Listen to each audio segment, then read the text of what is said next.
오늘은 호세아서 2장 19절로 20절의 말씀입니다. 내가 네게 장가들어 영원히 살되 공의와 정의와 은총과 긍휼히 여김으로 내게 장가들며 진실함으로 내게 장가들리니 내가 여호와를 알리라. 아멘. 오늘은 심판과 회복이라고 하는 주제로 말씀을 같이 나누도록 하겠습니다. 호세아는 이스라엘과 또 하나님의 관계를 자신의 그런 음란한 아내를 통하여서 우리에게 말씀하고 있습니다. 그래서 북이스라엘의 멸망의 과정을 통하여 보면서 그들의 반역적이고 불신앙적인 모습, 우상을 숭배하는 모습들을 통하여 우리에게 하나님의 심판을 말하고 또 하나님의 그 크신 사랑 때문에 그들을 다시 회복시키시는 것을 말하고 있어요. 그래서 이 고멜과 사이에서 난 그 자녀들을 통하여 그 이스라엘의 지금 상태를, 영적인 상태를 고발하고 있습니다. 그의 자녀를 보니까 이스라엘의 고멜의 자녀를 보면 큰 아들 이스라엘, 하나님이 흩으신다라고 하는 뜻도 있지만 다른 의미로는 씨를 뿌리다라는 그런 의미가 있어요. 씨를 뿌릴 때 흩뜨려서 뿌리기 때문에 하는 그런 내용입니다. 그래서 딸을 낳아서 루하마라고 했는데 긍휼히 여기지 않는다. 그래서 긍휼이 없는, 자비가 없는 딸의 이름을 부를 때마다 무자비라고 하는 그런 이름을 부른다고 그랬죠. 김무자비, 이무자비라고 그렇게 부른다면 얼마나 그 사람의 이스라엘의 영적인 상태를 지금 선지자의 딸을 통하여서 그들이 듣게 되는 것이고, 또 막내 아들을 낳아서 로암미라고 그렇게 했어요. 그래서 앞에 있는 로라고 하는 것은 부정적인 뜻을 담고 있어서 암미, 내 백성이 아니다 라는 그런 뜻이에요. 그래서 자녀들의 이름을 통하여서, 가정을 통하여서 이스라엘을 고발하는 것을 보게 돼요. 오늘은 이제 2장을 통하여 하나님이 이스라엘에 대한 심판과 회복의 메시지를 같이 이야기합니다. 그래서 이스라엘의 죄들을 먼저 우리에게 말씀하고 나서 회복에 대한 메시지를 이야기해요. 그런데 하나님은 결정을 이미 하신 거예요. 하나님께서 사랑하는 자들을 다시 불러 세울 것이다 라고 하는 그런 최종적인 승리를 가지고 있습니다. 그래서 2장 오늘 1절과 마지막 절을 우리에게 먼저 이야기합니다. 그래서 1장 10절 마지막에 내가 내 백성을 암미라, 로암미가 아니라 암미라 라고 한 것처럼 오늘 이어서 2장 1절에도 너희 형제에게는 암미라 하고 너희 자매에게는 루하마, 긍휼이라 하리라. 앞에 로라고 하는 부정적인 것들이 다 빠져서, 그래서 부를 때마다 내 사랑하는 자라는 것이고 긍휼을 얻은 자라는 뜻으로 그렇게 바뀌어지게 된 것이에요. 그래서 이스라엘 히브리인들에게 이름은 그들의 그 운명적인 의미들을 가지고 그렇게 이름을 지어요. 내가 나를 위하여 그를 그 땅에 심고, 그래서 그 하나님을 위하여서 그 땅에 심는다라고 이야기했죠. 이스라엘 다시 흩뿌리다, 씨를 뿌리다. 긍휼히 이 땅에 심고 긍휼히 여김을 받지 못하던 자를 긍휼히 여기며, 그리고 내 백성이 아니었던 자를 향하여 이르기를 너는 내 백성이라 하리니 그들은 이르기를 주는 내 하나님이시라 하리라 하시니라. 그래서 하나님께로 다시 회복되는 그 관계를 오늘 우리에게 말씀하고 있습니다. 하나님께로 회복되는 것. 그래서 그들이 하나님의 앞에 다시 돌아오게 되는데 죄의 고발과 심판의 그런 모습들, 그래서 너희가 나를 버리고 떠나갔던 것, 그들이 떠나갔던 이유는 한 가지입니다. 미혹이 되었고 유혹이 됐기 때문에 그래요. 그래서 2절에 보게 되면 너희 어머니와 논쟁하고 논쟁하라 라고 그렇게 하면서 법정에 가서 논쟁하는 그런 단어들을 쓰고 있어요. 그래서 너희 어머니와 논쟁하라. 우리의 전에 개역 성경에서는 쟁론하라라고 그렇게 이야기했어요. 다른 말로 이야기하면 너희는 어머니를 고발하라. 너희 어머니를 고발하라라고 그렇게 이야기하면서 이 호세아가 이스라엘 민족에게 하고 있는 내용입니다. 그래서 이 어머니는 누군가, 내 어머니를 고발하라고 했는데 내 어머니는 바로 이스라엘이라고 하는 것이고, 또 호세아에게서는 아내가 된, 음란한 아내가 된 고멜을 이야기하고 있고, 그리고 너희 자녀들은 바로 이스라엘의 개개의 백성들이 되게 돼요. 그래서 하나님께 이 이스라엘과 선지자와 호세아와 이 고멜의 관계, 그리고 백성들의 관계를 오늘 말하고 있습니다. 그들이 이와 같이 했던 것은 바로 유혹되었다. 5절에 보게 되면 그들의 어머니는 바로 이스라엘 전체적인 나라를 이야기해요. 그들의 어머니는 음행하였고, 그들을 임신했던 이스라엘 개개인들을 그렇게 임신했던 자는 부끄러운 일을 행하였나니 이는 그가 이르기를 나는 나를 사랑하는 자들을 따르리니, 이 고멜이 또 이스라엘이 생각하기를 나는 나를 사랑하는 자, 그래서 바벨론이 사랑하고 애굽이 사랑하고 우상들이 사랑하고 했던 것들이죠. 나는 나를 사랑하는 자들을 따르리니 그들이 내 떡과 내 물과 내 양털과 내 삶과 내 기름과 내 술들을 내게 준다 하였습니다. 그래서 이 이스라엘에게 우상을 섬기면, 바알을 섬기면 풍요를 줄 것이고, 또 아세라를 섬기면 많은 다산의 복을 줄 것이고, 그렇게 하면서 그들에게 준다라고 미혹시킨 것이죠. 우리는 속지 말아야 됩니다.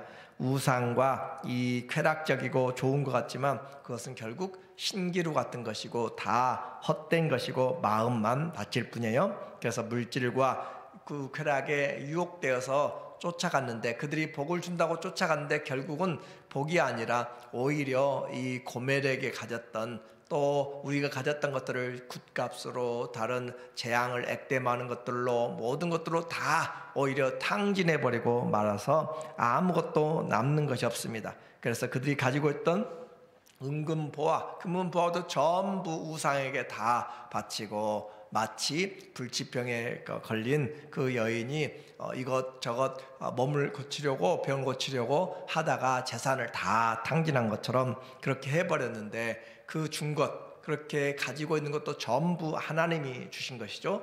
8절에 보니까 곡식과 새 포도주와 기름은 내가 그에게 준 것이요, 하나님이 공급하여서 다 준 것을 가지고 오히려 우상에 가져다가 다 바쳐버린 그 모습을 지금 이야기해요. 그래서 그들이 바알을 위하여 쓴 은과 금도 내가 고멜에게 준 것, 이스라엘에게 준 것, 내가 성도들에게, 교회에게 다 준 것이오늘 그가 알지 못하도다. 내 것인 줄 알았는데 다 하나님의 것이다 라고 한 거죠. 그래서 주님이 주신 모든 것, 우리에게 온갖 좋은 것들이 다 하나님께로부터, 빛들의 아버지께로부터 온다라고 했습니다. 그래서 우리는 하나님의 이 공급하시는 사랑을 알아야 돼요. 비록 불신앙 가운데 있을지라도, 불신자라도 하나님이 해와 비를 또 하나님이 은혜롭게 선인과 악인에게 다 내려주시고, 또 하늘을 하나님께서 은혜를 주셔서 그 하늘에서 땅으로, 땅에서 나무들로, 그리고 그 나무와 모든 풀의 열매들이 다 우리에게 오는 것이죠.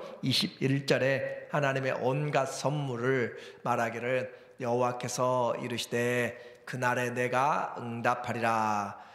나는 하늘에 응답하였고, 하나님이 하늘을 돌보신다는 거죠. 하나님이 하늘에 응답하고, 하늘은 땅에 응답하고, 땅은 곡식과 기름, 포도주와 기름에 응답하고, 또 그것들은 이스라엘에게 응답하리라. 그래서 하나님이 하늘을 경작하시고, 그 하나님이 다스리심으로 땅에서 하늘로, 하늘에서 땅으로, 땅에서 온갖 식물들이 다 자라서 결국 사람들이 먹고 사는 것, 창조의 그 과정을, 그리고 우리에게 운행하신 하나님의 은혜들을 말씀하고 있어요. 그래서 이와 같이 하시는데, 이 모든 것은 언제 이와 이처럼 하나님이 하늘과 땅과 또 모든 이 세상의 것들을 통하여 이스라엘 또 사람들이 풍성하게 먹고 사는가, 그것은 바로 회개할 때 올바로 알게 되는 것이죠. 그래서 하나님은 타락한 이스라엘을 포기하지 않고 호세아를 통하여서 빗나간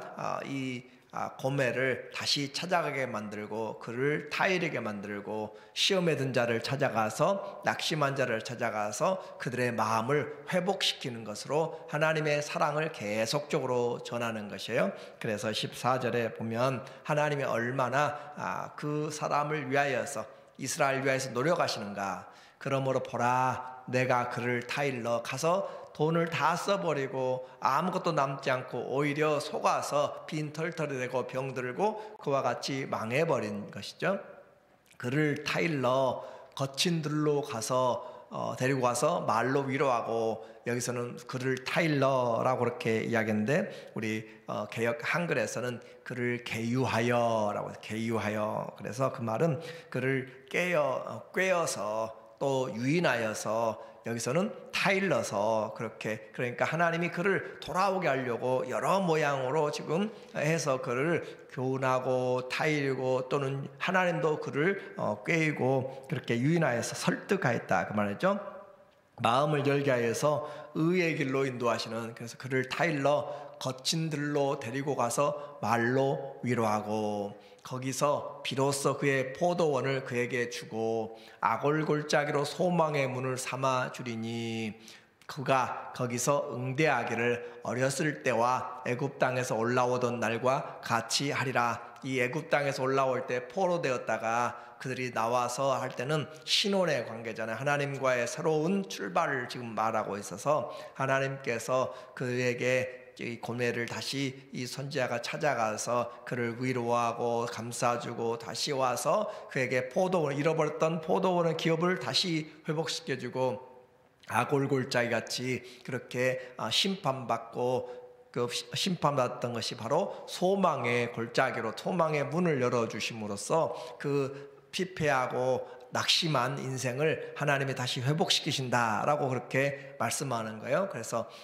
그가 거기서 응대하기를 어렸을 때 애굽 땅에서 올라오던 날과 같이 다시 신혼과 함께 불기둥과 구름기둥이 인도하는 가운데, 또 만나가 내리는 가운데, 또 반석에서 물이 내리는 그런 신혼의 관계로 하나님이 회복시키신다라고 그렇게 그를 이야기하는 거죠. 그렇게 하나님 앞에 나올 때 소망이 있습니다.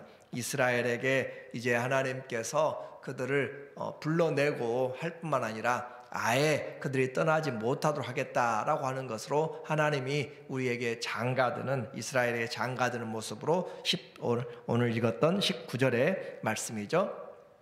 내가 내게 장가들어 영원히 살되, 하나님이 이스라엘과 결혼한다. 호세아가 고멜과 결혼하는 것처럼 내가 내게 장가들어 영원히 살되 공의와 정의와 은총과 긍휼이 여김으로 내게 장가들며 삶이 모두가 바뀌어지는 거예요. 공의로움, 정의로움, 또 은총과 긍휼이 여김이 온전히 있어서 내게 장가들어서, 그래서 하나님과 함께 동행할 때, 하나님과 함께 연합할 때, 교회가 그리스도와 함께 연합할 때 나타나는 증거들이 바로 공의로움과 정의로움과 은총, 은혜와 긍휼이 여김이 우리에게 나타나게 된다.